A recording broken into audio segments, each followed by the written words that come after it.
Hello everyone, this is doctor Bharti Goyal. Friends, इस week का हमारा टॉपिक है ADHD। So what is ADHD? Attention deficit hyperactivity disorder.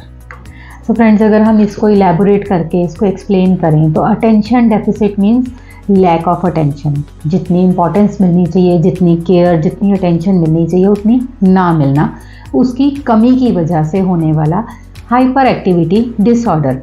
Hyper activity means normal से ज़्यादा active होना।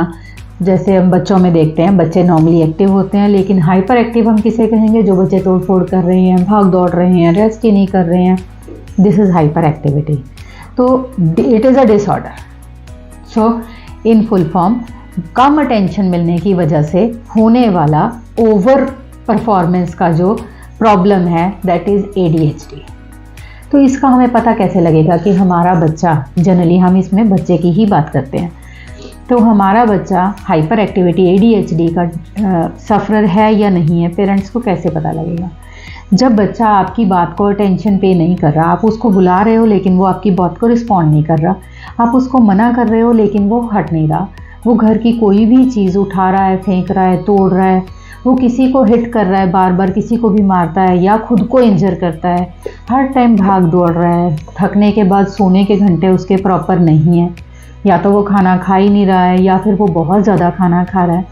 मतलब हम कहीं ना कहीं कह सकते हैं कि बच्चा एक नॉर्मल शरारतों की रेंज से बढ़कर शरारतें कर रहा है, क्योंकि बच्चा है, शरारती होना इज़ नेचुरल। लेकिन जब वो एक डिग्री से ज़्यादा हाई शरारतें कर रहा है जो हमें लग रहा है कि नॉर्मल नहीं है, तो दैट मे बी ADHD। तो फ्रेंड्स, इसके कॉजेज़ क्या रहते हैं? आजकल के मॉडर्न वर्ल्ड में जो मेन कॉज, जिसे हम हाइपर एक्टिविटी डिसऑर्डर के जो बच्चे हैं, उनके अगर हम हिस्ट्री में जाके, उनकी सर्कमस्टांसेस, उनके एनवायरनमेंट में जाके देखते हैं, तो जनरली उसका कारण रहता है पेरेंटिंग। पेरेंट्स या तो बहुत बिजी हैं, दोनों वर्किंग है, बच्चा जो है वो या तो डे केयर पे रह रहा है, या बच्चा घर में अकेला रह रहा है, या घर में किसी सर्वेंट के सहारे रह रहा है जो कि उसको प्रॉपरली अटेंड नहीं कर पा रहे हैं, या फिर पेरेंट्स जो हैं उनके आपस में ही रिलेशंस ऐसे हैं, they keep on fighting with each other and the kid is getting ignored. बच्चा उसमें इग्नोर फील कर रहा है और बच्चा पेरेंट्स की फ़ाइट की वजह से या फैमिली की फ़ाइट्स की वजह से अपने आप से डर गया है। तो ये सब चीज़ें बेसिकली इसमें एनवायरमेंटल फैक्टर्स जो हैं वो मेजर रोल प्ले करते हैं। इसलिए ADHD कहीं ना कहीं डिस्टर्ब्ड पेरेंटिंग का भी नतीजा रहता है। लेकिन इसके अलावा ऐसा नहीं है कि सिर्फ यही एक कारण है, इसके अलावा जेनेटिक्स भी एक कारण है कि अगर आपकी फैमिली में कहीं डिप्रेशन, एंग्जाइटी, स्ट्रेस, इस तरह की हिस्ट्री चली आ रही है, तो वो भी एक कारण हो सकता है आपके बच्चे का ADHD से सफ़र करने का। इसके अलावा कुछ ना कुछ ऐसी डिजीज़ हैं, फॉर एग्जांपल नेफ्रोटिक सिंड्रोम। बच्चों में जो नेफ्रोटिक सिंड्रोम की प्रॉब्लम आती है, उसमें जो हम ट्रीटमेंट्स दिलवाते होते हैं, उसमें जनरली स्टेरॉयड थेरेपीज़ चलती हैं, और स्टेरॉयड थेरेपीज़ की वजह से भी बच्चे का हाइपर एक्टिव होना इज़ एक्सपेक्टेड है। ठीक है, तो ऐसे बहुत से कारण हैं जिसमें मेजर कारण हम बच्चे के एनवायरमेंटल और उसके सर्कमस्टेंशियल फैक्टर्स को लेके चलते हैं, लेकिन उसके साथ साथ जेनेटिक्स और कुछ मेडिसिन्स और कुछ डिसीज़ेज़ ऐसी हो सकती हैं जिसकी वजह से बच्चे को ADHD हो।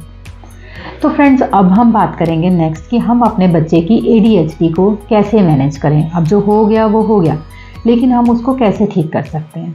मेडिसिन का पार्ट हम बाद में डिस्कस करेंगे, पहले हम आपके पार्ट पे डिस्कस करेंगे कि आप क्या कर सकते हो। अपने बच्चे को प्रॉपर अटेंशन दो।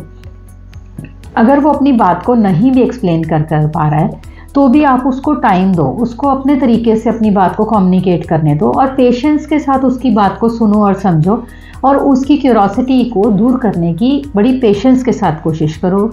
क्योंकि अगर आप पेशेंस लूज़ करोगे तो बच्चा आपके साथ इंटरेक्ट नहीं करेगा, और बीइंग पेरेंट्स हम अपने बच्चे के साथ ज़्यादा पेशेंस से डील कर सकते हैं। ठीक है, तो जितना आप बच्चे को ध्यान से सुनोगे, उसकी क्वेरीज़ को बड़ी शांति से और बड़ी क्लियरली उसकी क्वेरीज़ को क्लियर कर पाओगे, उतना आपका बच्चा जो है मोर शांत हो जाएगा, हाइपर एक्टिविटी में से बाहर आ जाएगा। बट इन सब चीज़ों में टाइम लगेगा। आपको ऐसा नहीं है कि आप बड़े क्विक रिजल्ट्स ढूंढने की कोशिश करो, इट विल टेक टाइम, क्योंकि बच्चा है, किसी भी चीज़ की आदत पड़ेगी, उसको पुरानी चीज़ों को भूलना है, नई को लर्न करना है, इट विल टेक टाइम। लेकिन अगर आप ऐसा नहीं कर पा रहे हो, बिल्कुल आपके लिए पॉसिबल ही नहीं है, तो उस केस में you can go for counsellings. तो चाइल्ड काउंसलर्स जो हैं, बड़े अच्छे वेल क्वालिफाइड चाइल्ड काउंसलर्स आपके नियर विसिनिटीज़ में होते हैं, तो आप उनके साथ बच्चे की डायरेक्ट कम्युनिकेशन करवाओ, उनके साथ सेटिंग्स करवाओ, तो that also helps.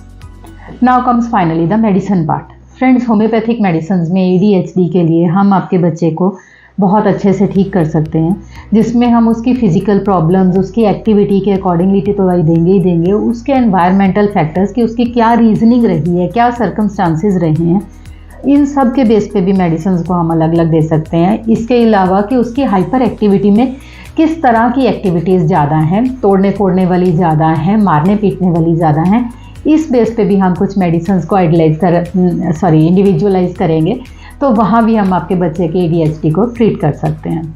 And for that you need to contact me. This is doctor Bharti Goyal. Have a good day. Bye bye.